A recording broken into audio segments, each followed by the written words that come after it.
In this video, I will show you how to make objects hover in Premiere Pro. Click your object clip. In the Effect Controls panel, click the stopwatch icon next to Position to enable animation. Move the timeline slider forward by 1.5 seconds. Then, increase the Y position value by 40. Next, move forward another 1.5 seconds and decrease the Y position value by 40. Continue moving the slider ahead in 1.5 second intervals, alternating between increasing and decreasing the Y value until you achieve the desired hover duration.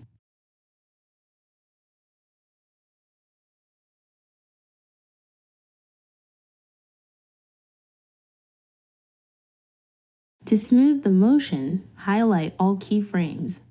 Right-click, choose Tempo Interpolation, then Ease Out. Repeat and select Ease In.